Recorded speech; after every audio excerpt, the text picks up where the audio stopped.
मुंबईपासून कोकण, गोवा आणि दक्षिणेकडच्या राज्यांना जोडण्यासाठी कोकण रेल्वे नेहमीच फायदेशीर ठरली। खास करून चाकरमान्यांची कोकण रेल्वेला जास्त पसंती नेहमीच राहिली आहे। बोगदे, उंच पूल आणि डोंगर रांगांमधून आलेला कोकण रेल्वेचा प्रवास तितकासा सोपा नाही। त्याचप्रमाणे तो दिल्ली दरबारी देखील सोपा नाही। पश्चिम महाराष्ट्राशी कोकण जोडण्याचं स्वप्नच राहिलं।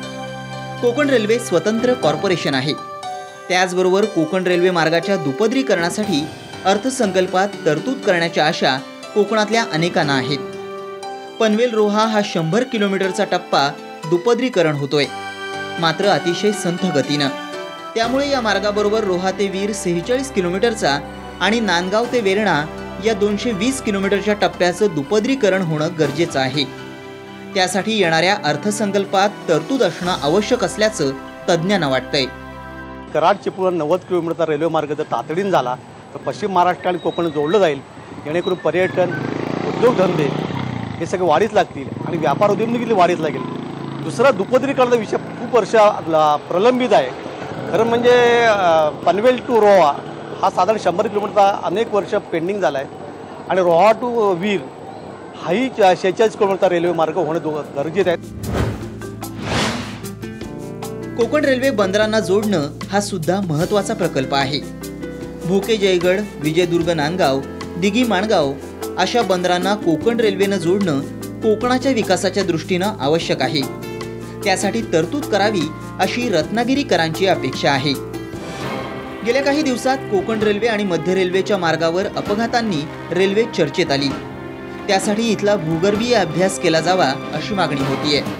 कोकण रेल्वेवरचे अपघात टाळण्यासाठी आणि त्यासाठी विविध उपाययोजना करण्यासाठी तरतूद केली जावी अशी मागणी कोकण रेल्वेच्या अभ्यासकांनी केली आहे। नवीन अर्थसंकल्पामध्ये कोकण रेल्वेचा विशेषत्वाने विचार केला तर 2 अपेक्षा नक्की व्यक्त करता येतील। एकतर कोकण रेल्वेवरचा जो भाग आहे तो बऱ्याच जणांना भीतीदायक, असुरक्षित वाटतो। नुकताच एक अपघातही घडलाय।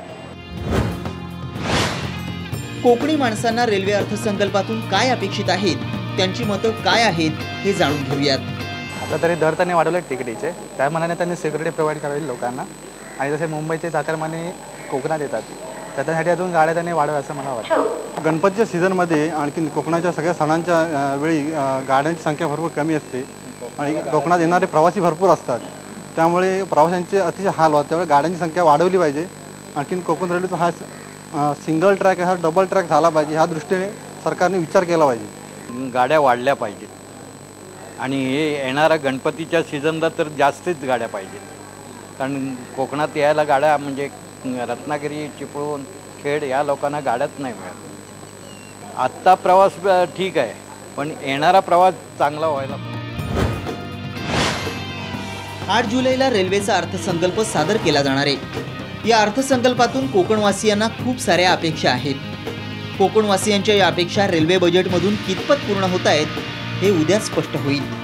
अमोल कलई, साम टीव्ही, रत्नागिरी।